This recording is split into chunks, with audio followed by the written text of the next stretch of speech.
Seguindo com a informação aqui no Balanço Geral, em maio comemoramos o Dia Nacional da Adoção, que é uma forma de conscientizar a população sobre as milhares de crianças e adolescentes que precisam de uma família.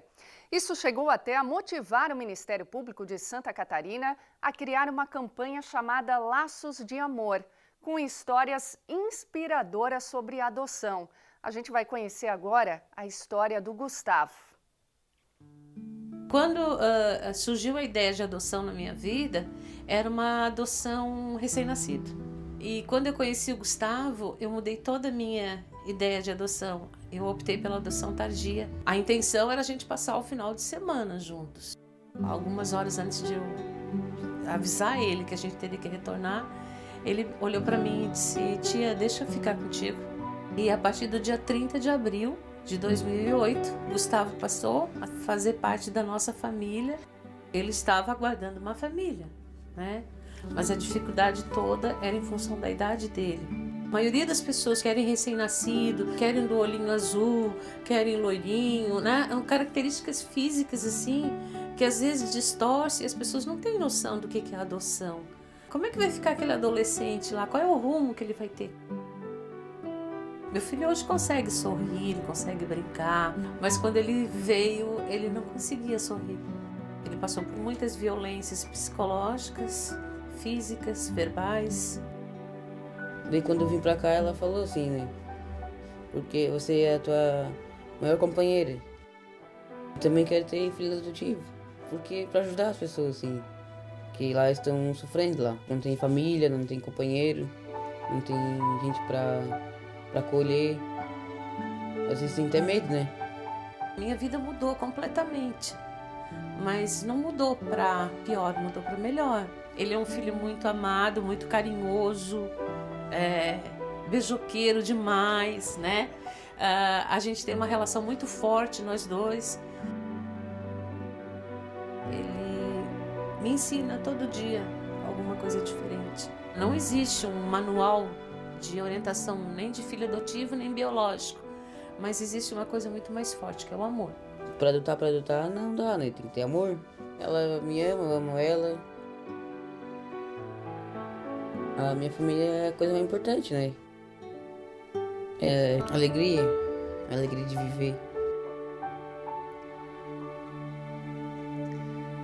Não tem como não se emocionar, né? E justamente para saber o cenário da adoção aqui na nossa região, a gente vai conversar agora com a juíza de infância, Simone Faria Lopes. Doutora, seja muito bem-vinda aqui ao Balanço Geral, né? A gente logo gostaria de perguntar, será que aqui na nossa região tem mais famílias querendo adotar ou mais crianças precisando de famílias? Uma boa tarde, a senhora. Boa tarde, Danúbia. Boa tarde para todos que estão nos ouvindo. E em resposta à tua pergunta, eu tenho a dizer que tem muito mais famílias esperando do que crianças para adotar aqui no nosso município, né? O que justifica isso? Por que tem tantas famílias e não conseguem isso? Não conseguem adotar as crianças ou não é o perfil que elas querem? Na realidade, a população tem um pensamento equivocado no sentido de que acham que todas as crianças que estão acolhidas são para adoção.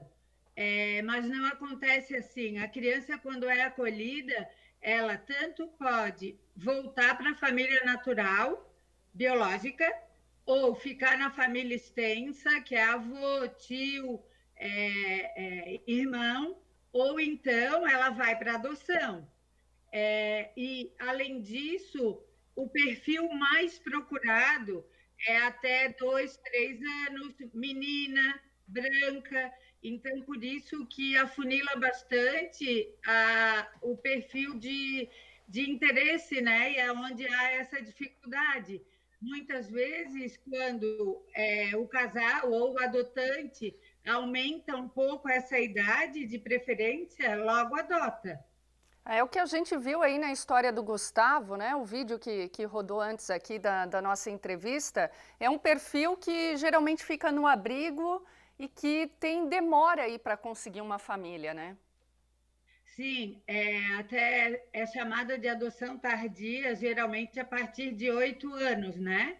Só que agora, com a conscientização dos adotantes, através de algumas campanhas e de tanto se falar nisso através da imprensa, eu acredito que mais adolescentes estão sendo encaminhados para adoção.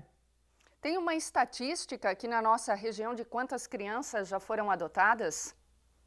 Então, esse ano, antes do início da pandemia, ou seja, antes de março, foram adotados 2 adolescentes e uma criança, 3 adoções. A partir da pandemia, foram adotados 23 crianças e adolescentes. Nesse número estão incluídas crianças, gêmeos, grupos de irmãos e até crianças com deficiência. Pois é, bastante adoções, né? Como que a pessoa Bastante. faz para querer se inscrever para adotar? Qual que é o processo aí para quem quer adotar uma criança, um adolescente? Ela tem que comparecer no serviço social do fórum e levar alguns documentos, como atestado de saúde física e mental, comprovante de salário, residência, documentos pessoais, claro. E daí, o que acontece? Depois dessa análise dos documentos, eles são chamados para fazer o curso de preparação para o cadastro, que é obrigatório, e depois eles vão para um estudo social com as assistentes sociais do fórum e com os psicólogos também do fórum.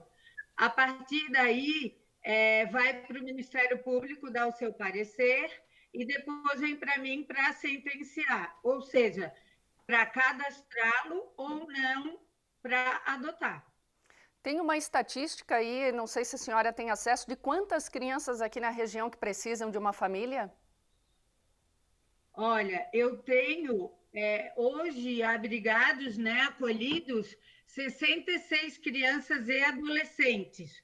Só que aptos para adoção, que é quando a sentença de destituição do poder familiar transitou em julgado, ou mesmo antes de transitar em julgado, nós temos 23 crianças e adolescentes. Tá certo, então. Isso mostra mais do que nunca, né, que precisa ser feito todo o processo, que a adoção é um ato de consciência, que toda família precisa estar preparada para receber essa criança e esse adolescente. E então, para mais informações, é necessário procurar o fórum aqui em Blumenau, né? E vamos refletir aí sobre essa data. Quantas crianças, né, que não têm o perfil ali de ser recém-nascido e que estão há muito tempo esperando um lar. Doutora, muito obrigada pelos esclarecimentos, né? Um grande abraço para a senhora.